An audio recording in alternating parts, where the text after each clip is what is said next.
Topic क्या है हमारा? विस्थापन समय समीकरण। तो विस्थापन समय समीकरण को भी हम लोग क्या करेंगे, प्रूफ करके देखेंगे कि ये कैसे होता है। देखिए वेग समय ग्राफ में जो हम लोगों ने देखा उसमें क्या होता है कि समय अक्ष यानी ये समय वाला जो अक्ष है ना टी नीचे वाला समय अक्ष वाला जो है ये किसी भी समय अंतराल से घिरा हुआ जो क्षेत्रफल आता है ना, यहाँ से लेके वहां तक का जो टोटल आ रहा है, देख रहे हैं ना, यहाँ से यहाँ तक टोटल दूरी तय हुई और ये यहाँ से लेकर के ये वाला हिस्सा, क्योंकि ये आप जान रहे हैं कि विस्थापन क्या होता है, सबसे कम यानी शॉर्टेस्ट डिस्टेंस विस्थापन होता है ना।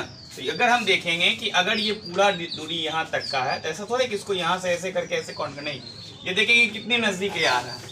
अब ये नज़दीक आ रहा है तो इसके लिए क्या है कि ये पूरा एरिया जो है आपका इसमें कवर हो जाएगा, यानी ये वाला हिस्सा खत्म, यहाँ से ये वाला हिस्सा आ रहा है इसमें, ठीक है। यानी अगर मान लिया जाए हमें इसका विस्थापन निकालेंगे किसी भी कण का या कोई पिंड का, कोई भी वस्तु है, अगर हम उसका विस्थापन निकालते हैं, जैसे कि लिख देते हैं कि किसी कण t समय में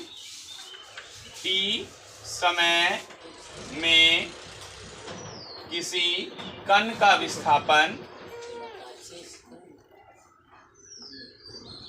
t समय में किसी कण का विस्थापन अगर हम निकालेंगे तो क्या हो जाएगा। नीचे देखिए, नीचे वाला अगर हम हिस्सा देखते हैं तो एक आ जाता है आयत और एक आ जाता है त्रिभुज, आता है ना। तो क्या लिख सकते हैं, आयत का क्षेत्रफल,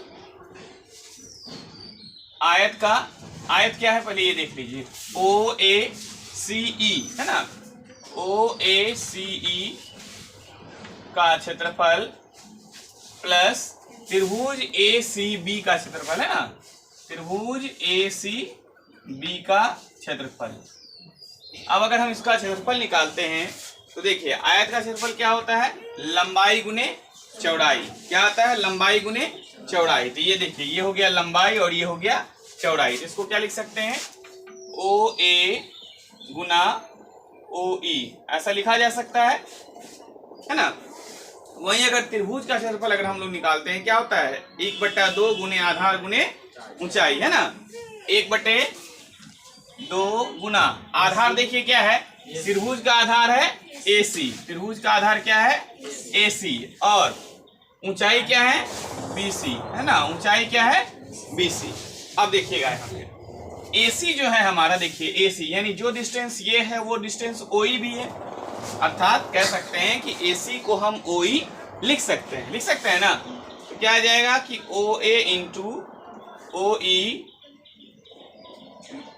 प्लस 1/2 इंटू OE इंटू, देखिए जरा ध्यान से, अगर हम BC में BC/AC इंटू AC अगर कर दे तो इसमें कोई परिवर्तन, क्योंकि AC कट जाएगा तो कोई परिवर्तन इसमें नहीं ना, ये अगर कट जाएगा तो इसमें कोई परिवर्तन नहीं। चले देखते हैं आगे, तो OA into OE plus 1/2 into OE क्या आ जाएगा, BC/AC इंटू AC लिख सकते हैं ऐसा क्या। अच्छा देखिए AC को हमने क्या देखा, AC जो है OE है, AC OE के बराबर है, तो यानी इसकी जगह हम OE भी लिख सकते हैं ना, इसके जगह हम OE भी लिख सकते हैं ना। अब देखिए OE यहाँ भी है OE यहाँ भी है, तो ये दोनों क्या हो जाएगा, मल्टीप्लाई हो जाएगा। अब जरा इसको देख लेते हैं कि OA यहाँ से यहाँ तक की दूरी क्या है, U है, देखिएगा U है, OE की दूरी क्या है, T है, प्लस 1/2 इंटू OE की दूरी T है, T इंटू इसके लिए क्या लिखे थे, ठीक से याद कीजिए, अभी तुरंत थोड़ी देर पहले बताया गया था। इसके लिए क्या लिखे थे, यह एक ढाल थी, A बराबर क्या आया था, BC/AC निकाले थे ना अभी वेग समय समीकरण में। तो ये क्या आ जाएगा A, इसके बदले हमने A लिख दिया और इसके बदले में हमने फिर से T लिख दिया। अब जरा इसको ठीक करके लिख लेते हैं, क्या आएगा, UT प्लस हाफ, यहाँ 2 T है तो T स्क्वायर हो जाएगा ना, हाफ AT स्क्वायर।